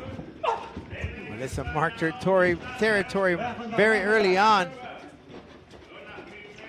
Yeah, and that movement from Naomi is not phasing Melissa. She's using, she talked about that boxing and moving around, but Melissa's just so patient, and every time that she tries to pull that off, she cuts her. Yeah, Amaya's in a really good spot here. Good game plan, aware of the limitations that Tataroglu can have in the striking game, and she has a lot of ground to cover. Amaya with a big step in, changing angles. Naomi switching the stance, but Melissa cuts her. One of many, a Ruben. Oh, good first jab by Amaya, coming it up over the top. Two of the three judges giving Amaya that first round. Oh, Amaya just sharp, throwing darts right now on Tataroglu. Yeah, but look what Naomi's doing now. She's switching levels and attacking the body, not going for the face. And it worked. Good jab, Tataroglu. Because it brought down Amaya. Let's see if Naomi keeps that. Gets out of the firing line as Amaya's right hand goes begging. Woo. Big grunts there as maybe telegraphed it a little bit. Melissa Amaya, 3-0. Impressive in all 3 of her fights. 1 knockout, 1 submission, 1 pretty convincing decision. I must say though, Naomi said she worked on the distance, or wanted to work on that distance, and she has been. By the way, Amaya could fight at 125, now fighting at 120. Good jabs. Amaya doing much damage with those shots. And Tataroglu getting a little puffy now from those Amaya strikes. Hitting with that calf kick, that really low kick. To cut off Naomi's movement. Naomi, a low kick from her. Amaya, who said, I am getting exactly what I want, a striker in this fight. Striker that she has a decisive height and reach advantage. Whoa! Big Tataroglu takedown. Well, Naomi said, I wanted to take down my opponent. There you have it. She said she was working on her takedown defense, but there this it is takedown. Takedown. She did get one of those judges' scorecard in the first round. Obviously, it's not ideal to lose the other 2, but it's something to hang your hat on. Something to build here in round 2. This time not letting Amaya up. Very tentative, cautious Amaya on how she makes her next move. And now Jimenez will just let them up. Good officiating there. Corner of Naomi says to attack the center. There it is, 1-2 combination. Now finding the mark. Yep. That one pushed Amaya back. Melissa did catch her with that jab though. Amaya's got some power in that right hand, no doubt about it. Lead leg kick, Tataroglu. Again, a lot of kickboxing in her arsenal. Look at Melissa's left leg there, Max. Getting chewed up a bit. Little bumps and bruises. I'm sure Naomi will keep attacking that. She keeps switching the stance. Another good stance. Amaya catches her moving to her left. Tataroglu might be evening this scorecard. Side kick from Naomi. Both changing stances. But it's Tataroglu with the volume. Continues to throw the majority of the strikes. Needs a little hair fix. That could be a problem. But much credit to Melissa. She's so patient. Because Naomi keeps just switching and switching and switching. And that's what you got to do in that position. She keeps switching and switching. Melissa just needs to walk linear to cut her off, to prohibit her from switching and switching the stance. We're wondering about Tataroglu's tank. It's there. It's there. She's been active with her movement. She's been active with her striking. Oh. Now 10 seconds in round 2. First real good takedown from Amaya. Looking to get the back, but she's on the clock. This is where she wants to do some work. This could end Max. Elbows. Oh, saved by the bell. Saved by the bell.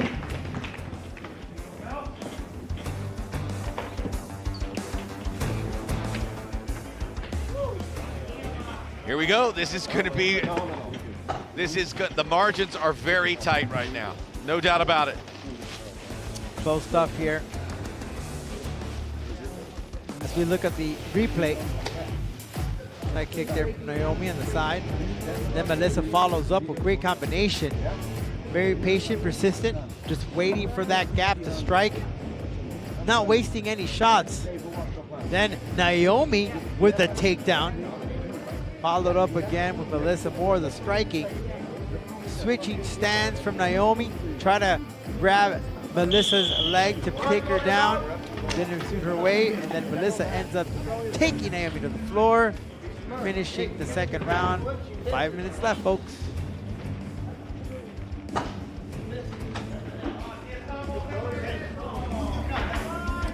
We are back here for round 2, and we wait with bated breath for these scorecards. Naomi Tataroglu did all the work in round 2. Certainly a better performance than we saw in round 1. It ended with the takedown by Amaya, but it was very late. Tataroglu in black. Gotta talk to Naomi there. It's like a superstition. Every time the bell rings, she punches the corner. I don't know what it is. Well, something to ask. Curious to see.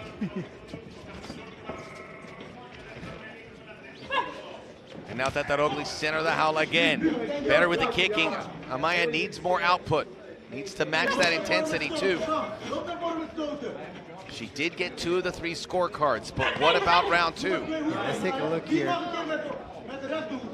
Tataroglu continues to be mobile. The tank's going to be there. And by the way, kudos to these both ladies. I mean, this is their time to shine. This is huge for both these women. They were supposed to be right before the main card. They get this call. And it shows you the width and breadth of these Combate cards. This was not even, this was on the prelims. It gets shot up as a co-main. This feels like a co-main event. And it's delivering. And we've said it all the time. The women always deliver inside La Jaula. They sure do. And how about the scorecards? Amaya got round 2 again. She got all 3 cards. All right, so let's see. Naomi needs to push the pedal here. I don't know if Naomi's corner is screaming at her to let her know, hey, let's go. It's got to be frustrating. She's put so much work in, but it's not been good enough. But that controlled, confident approach from Amaya, where she can strike at any moment, has paid off in a big way. And you feel we still haven't seen the best from her. But this is a really professional, experienced job by Amaya. Amaya is just blooming as a fighter. Every time we see her in here, we see a different side, and she adapts to the fighter. Will Amaya go 4-0? She unfurls a bunch of punch. And Tataroglu, if she can get the victory, she becomes a real player in all likelihood there at 115. They get into the clinch, slips out. Tataroglu not satisfied with getting into those entanglements. Naomi needs to work on that jab to throw her off, because see how Melissa's kind of crunching in. Going upstairs. So work the body. You can use those jabs to land in the face and the body to bring Melissa to you. As for Melissa, I mean, she's doing a great job with what she's doing.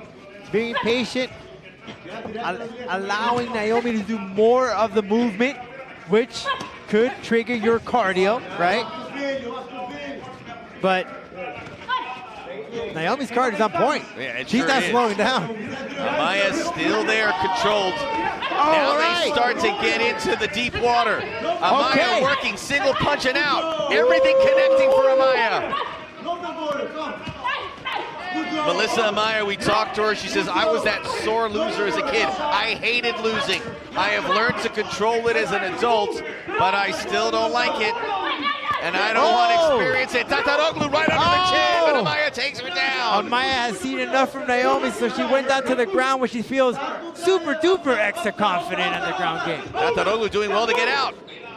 Trying to crank on that neck. And great takedown defense here from Naomi to keep this fight in the...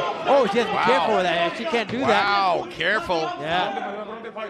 She's a grounded fighter. You can't kick. She's got to wait. Thank goodness she didn't connect. Did. Oh, she did. She didn't nurse it. Marcos Perez saying you can't do that. This could be a point, and that could be... Yeah, because that was a second warning there. Amaya laughing.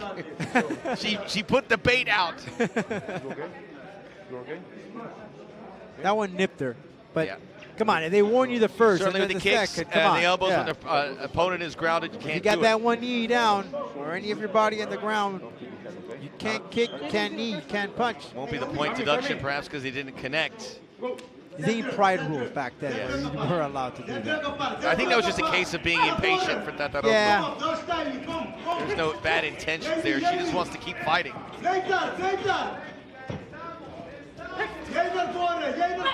And the momentum was so good, right? Amaya has such good control of the cage. All right, here we go. Just where we left off, Max. Oh, big right hand, Amaya! Caught Tataroglu coming in, but she can take a punch. Yeah, Amaya wants to switch levels. Naomi needs to push. This is tremendous. We have seen Melissa Amaya take that next step. She has fought the striker. She has controlled this fight. She is the bigger of the fighters. Big kick to that lead leg. Amaya just eats it. And Amaya switching stance herself. Curling up. 30 seconds left. Well, great composure from Melissa. Oh, nice hook. These are hard punches. Another switch of the stance, but time running out for Tataroglu. Amaya, cool and collected and confident. Working that left hand like a machete. End of the fight. It's going to be Melissa Amaya's night. What a co-main. Good stuff. Naomi was a different competitor, a different opponent. Persistent, aggressive, right from the start, and great technique. And Melissa just found those opportunities where she can land the shot. She found those gaps. You'll see it right here. Of course, she wanted to go down to the ground where she felt very comfortable, but she said it in the interview prior, I want to test myself. I want a kickboxer. I want to show you that I'm very confident with my hands, with my stand-up. And she did. She proved it here tonight inside La Jaula. As we await the final result from La Voz, the voice, Lupe Contreras. Entertaining night of fights. We still have a big one coming your way in the main event as we burn the midnight oils and then go beyond it. You see Rick Little in there with his fighter, Melissa Amaya, looking to crack the smile. You don't see fighters like her. Just goes to the beat of a different drummer, has overcome a whole lot. She talked about her depression. She doing incredible service as a nurse. First thing she told us is how difficult dealing with the politics and how it takes away from the time she could spend with her patients. Just good peeps doing great work out there, and we appreciate it. Some excellent matchmaking here with this fight. Melissa Amaya knows it's going to get harder and harder, but she's answering the bell each and every time. Naomi Tataroglu, against the bigger fighter, was very game, but now we'll see if it was enough as we go to Lupe Contreras. Después de 3 vueltas, esta es la decisión oficial. After 3 rounds, the official decision goes as follows. El juez Mirasola anotó 30-27 a favor de Amaya. Judge Mirasola scores it 30-27 in favor of Amaya. El juez Tate 29-28 a favor de Tataroglu. Judge Tate scores it 29-28 in favor of Tataroglu. Y el juez Celis anotó 29-28. Judge Celis scores it 29-28 in favor of the winner. By way of split decision, a favor de la ganadora, por decisión dividida, La Mamba, Melissa Amaya. Got interesting there on the scorecards. The gap closed and the... I felt it. We pumped up the nerves for sure. But Melissa Amaya, how about that? We have seen her grow. Now 4-0, picking up fights. She'll be wanting to get back in there. We'll let you know when that's next. But right now, it's time for the main event. Devante Sul and Ramiro El Cachanilla Jimenez.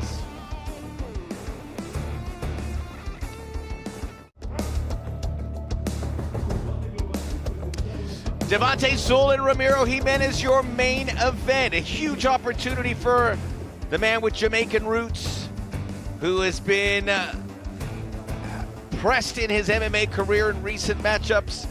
And now Ramiro Jimenez, the 5-0 fighter. Before we introduce you to El Cachanilla, a closer look at Devante Sul. My parents are from Jamaica. I have a bunch of family out there. I love it. I love the food. I love the environment. I love the music. Jamaica, that's home. That's in the heart. Fighting, representing Jamaica means a lot. It just gives people opportunity and hope to think like, hey, you know what? We could do something better than just doing negativity.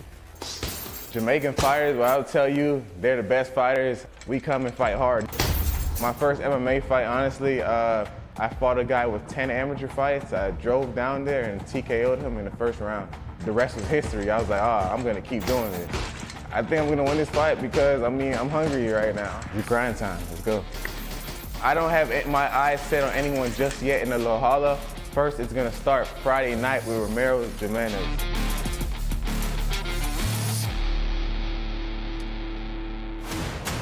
Crecí en la ciudad de Mexicali, Baja California, una ciudad pequeña. Crecí criado por mi madre. Lo que más me gusta de mi país, la comida, como todo buen mexicano, los tacos, la calidez también de la gente. No te lo ofrece en muchas partes como te lo ofrece México. ¡El Cachanilla! Yo comencé a raíz de bullying. Ahí empecé con el amor a las artes marciales. Me gustaba el soccer también, pero decidí cambiarlo por las artes marciales mixtas. El desafío más grande que ha sido para mí ha sido la fractura de mi mano el año pasado. Ahorita, gracias a Dios, volví antes de lo que tenía planeado poder volver aquí a la jaula de combate global. Yo siempre pienso que la pelea se va a desarrollar a los 3 rounds, que va a ser una guerra, ¿me entiendes? Si el destino lo quiere, yo voy a finalizarlo en el primer round. Esa es mi meta.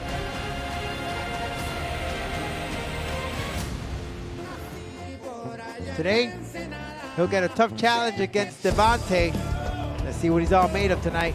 Head-to-head, two very young fighters, 2-inch height advantage for El Cachanilla, 1.5 via the reach. We are in the featherweight division, both fighters making weight.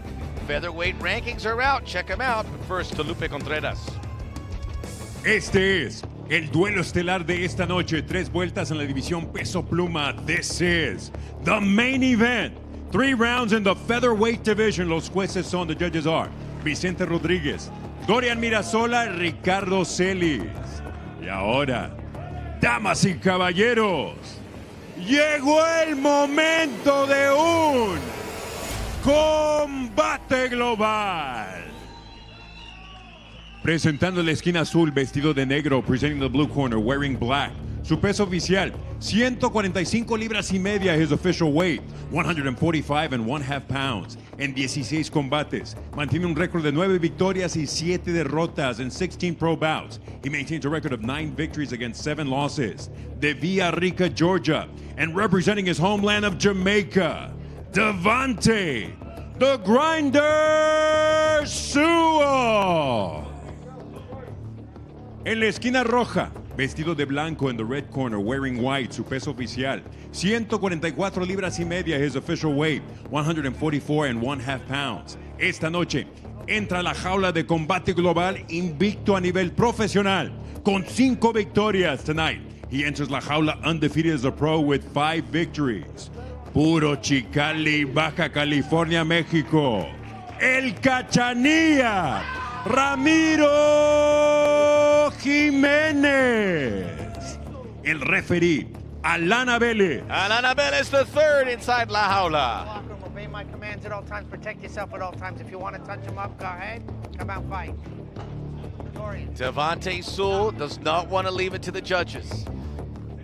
He's had his heart ripped out by them in the past, his last 2 fights. He could be 11-5 if a little tad here, a little switch. Now he's got to pick up the pieces, and what a way to do it against an undefeated fighter, Sewell in the black shorts.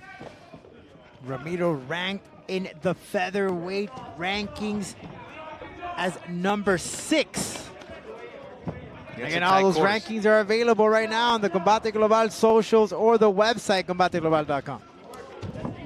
It's a stacked featherweight. Number 1, Javier Rios. We can't wait to see the Colombian who was so impressive earlier this year. And impressive enough to get the number 1 ranking. It's vacant, the title. So we look forward to maybe crowning a champion sooner than later here in 2022. The question here for Cachanilla, how timid is it with the hand? It's been a long time since that fracture happened, but it's still got to be in his head. Well, he's practiced it many times. You know, he's had that 1-year period to really test it and put away that mental thought of any potential injuries to the hand. It's a lot stronger hand. He went to rehab. He had a little setback, he said, but he was able to bounce back. What's impressive is here, as Devante says, listen, I'm a well-rounded fighter. I can go to the top, I can go to the bottom. We're watching it right here. Hence, this is why it's a tough challenge for Ramiro. Devante has great wrestling. We see big left hand by Jimenez. That's his moneymaker. We've seen Ramiro with that great stand-up, but what can he do on the ground? Devante could put that guy, be the guy that could test it. Now, credit to Ramiro. Ramiro's now training in South Florida with the Gold Shed Academy, where they have just some studs in wrestling.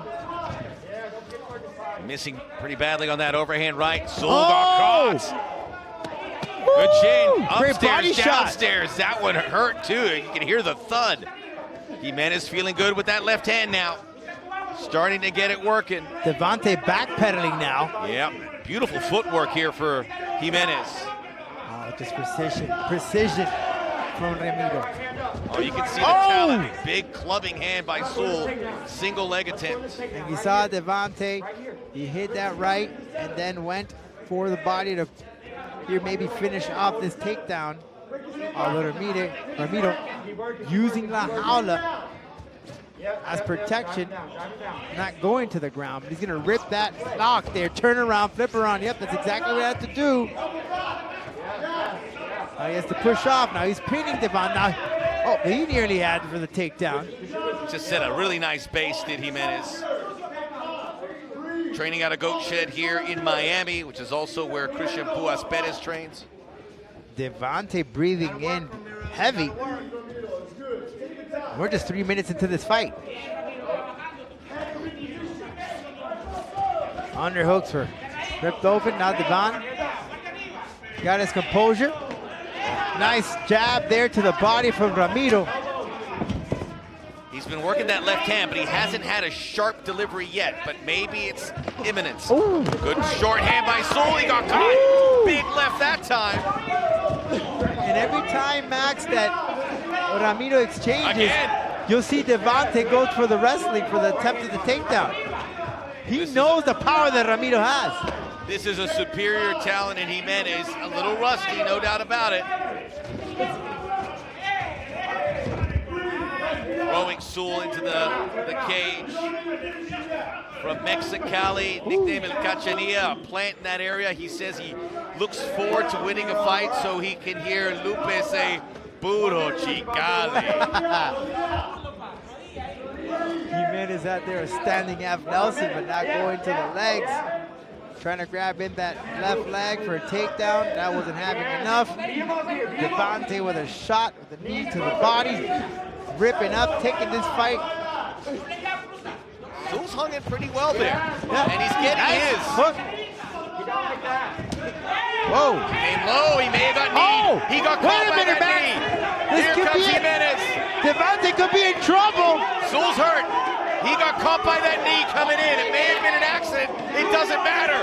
Sewell's in big trouble. Max. Sewell did not defend himself. He's out. It's over. Whoa. A bizarre finish, but it's a finish nonetheless. El Cachanilla is back.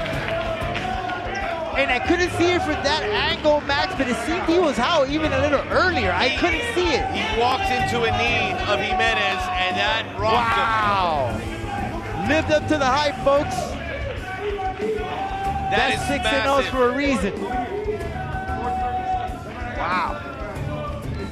Sewell just got caught. I don't know if it was a strike that Jimenez wanted to unfurl, but he walked right into it. Shout out there to his mom. Well, what hand injury? I didn't see anything, Max. I believe our first fight not to go the distance. Yep. Another first round finish as he screams Goat Shed to the Goat Shed peeps in the back. Wow. His third straight first round TKO. Amazing Make it, stuff. I'm sorry, 4 first round finishes. Yep. And he just beat the bell.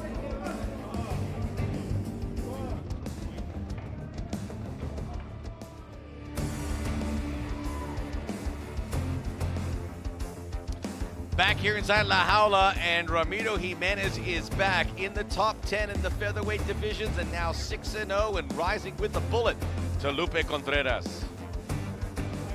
Este combate termina con un tiempo oficial de 4 minutos 36 segundos del primer episodio. This bout concludes with an official time of 4 minutes 36 seconds of the opening round. Your winner, by way of KO, el vencedor por nocaut, Puro Chicali, El Cachanilla, Ramiro Jimenez. He heard Puro Chicali. and he improves to 6-0.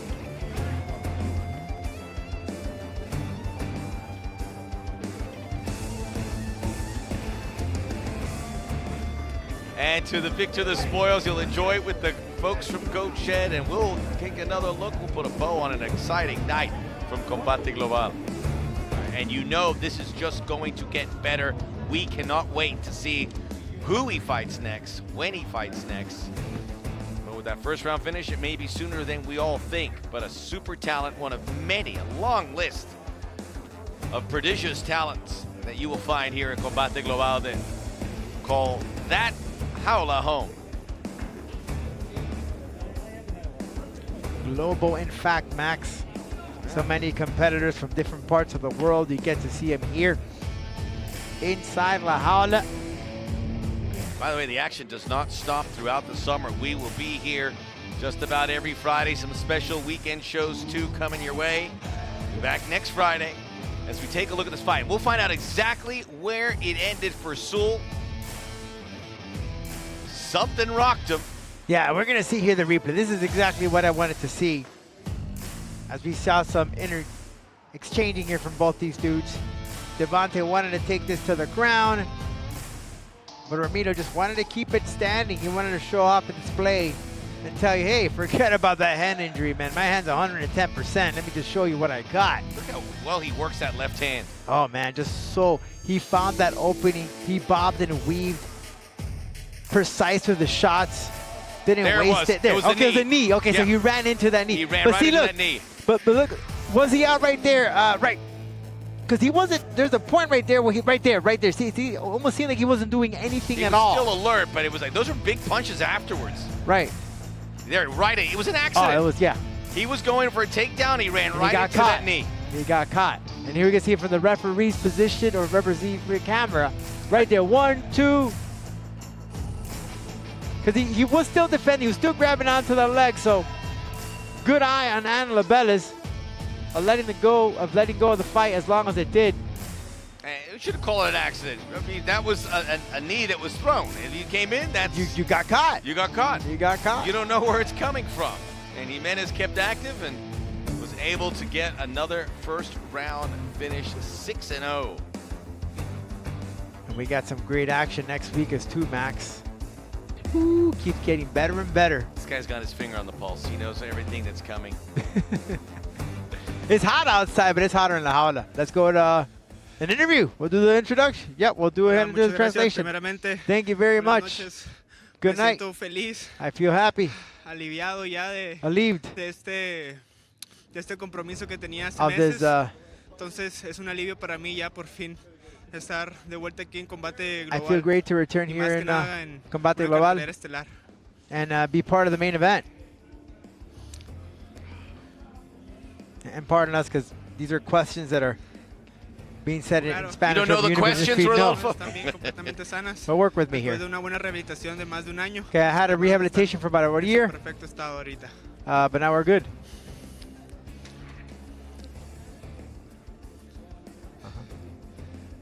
Said you've been out for 1 year. Sí, claro, claro. Pues, You are number 6 ranked. Pues que sigue para mí, But for me, subir y I want to climb and climb. unos cuantos nombres, ¿no? Que quisiera There are some futuro numbers that enfrentar. I want to take on. Gracias. Un saludo ahí para toda mi gente de Shout out Mexicali que ahorita me to está my viendo, people, para mi madre hermosa. Mexicali, and Te my extraño mom. mucho, madre, te amo. Love Y you, estos Mom. días nos vamos a volver a ver. We'll Créeme. see you again. Con favor de Dios. Trust me. Nos With vemos. the help of Buenas God. noches. Gracias otra We'll vez see you por el again. apoyo. Combate Have a great Global. night. Thank you for Combate Global. Was that all right? Yeah, and by the way, first, thanks to Combate, I got to go to Mexicali in 2019. I always remind these people, great Mexican food, great Chinese food. A lot of Chinese families immigrated there, so go to Mexicali. It's a great spot. Well, our undefeated fighters stay that way. Melissa Amaya to 4-0. Ramiro Jimenez to 6-0. And that makes them, well, just bigger draws. It also puts a target on them. And the rankings are out, and we encourage you to go onto social media, Instagram, Twitter, Facebook, and argue. Where do we get it right? Where do we get it wrong? There is the gold standard in bantamweights, the champion, the Black Spartan, David Martinez. That's the man that they want to dethrone, but could it be this man that takes the gold away from the waist of David Martinez. We saw him in action in Copa Combate. They were supposed to fight earlier this year. Of course, the injury bug got the best of them, but hang on tight. Maybe that fight happens later on this year. The pride of the Canary Islands. The Spaniard, this dude, man, just top notch. Came in with a long win streak. Got stopped by France. These bantamweight rankings are serious things, as you said, Max.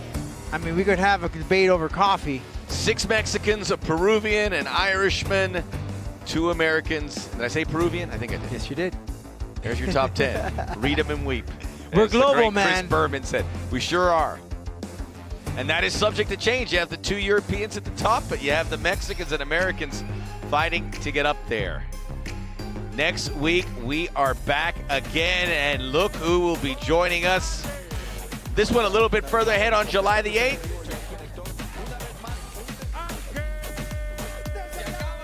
Some of the real heavy hitters that will be looking to make the ranks, including Angel Alvarez.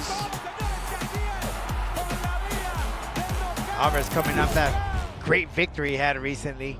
And then, of course, Baby Bull. Baby Bull's back. That's was missed right. out of the injury. That is what a main event, Alvarez and Gonzalez. We are out of time. Big impressions made. Melissa Amaya, Cachanilla remaining undefeated on behalf of our entire crew, headed up by Art Izquierdo and Victor Bagué. My colleague Rodolfo Roman. My name is Max Bretos. Till next time, Plácido Domingo.